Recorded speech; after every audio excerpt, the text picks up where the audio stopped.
ایک شخص ابراہیم ادھم رحمتullah علیہ کے پاس آیا اور کہا کوئی ایسا طریقہ بتائیے جس سے میں برے کام کرتا رہوں اور گرفت بھی نہ ہو۔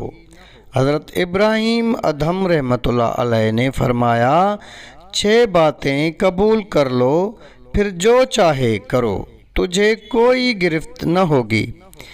اول یہ کہ جب تو کوئی گناہ کرے تو خدا کا رزق مت کھا۔ اس نے کہا یہ تو بڑی مشکل بات ہے کہ رزاق تو وہی ہے، پھر میں کہاں سے کھاؤں گا؟ فرمایا تو یہ کب مناسب ہے کہ تو جس کا رزق کھائے اس کی نافرمانی کرے؟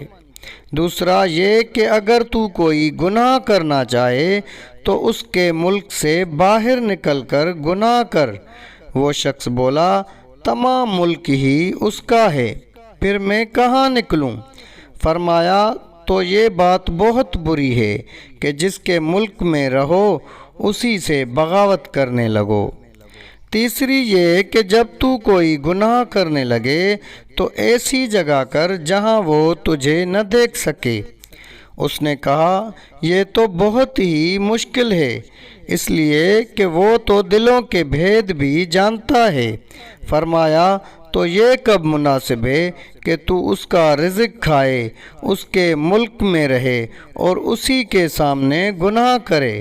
چوتھی یہ کہ جب ملک الموت تیری جان لینے آئے تو اسے کہنا ذرا ٹھہر جا، مجھے توبہ کر لینے دو۔ وہ شخص بولا وہ بھلا مہلت کب دیتا ہے؟ فرمایا تو اس کے آنے سے پہلے ہی توبہ کر لے، اس وقت کو غنیمت سمجھ۔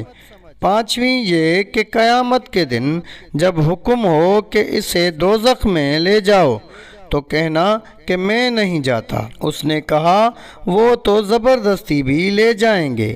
فرمایا تو اب خود سوچ لے کیا گناہ تجھے زیب دیتا ہے؟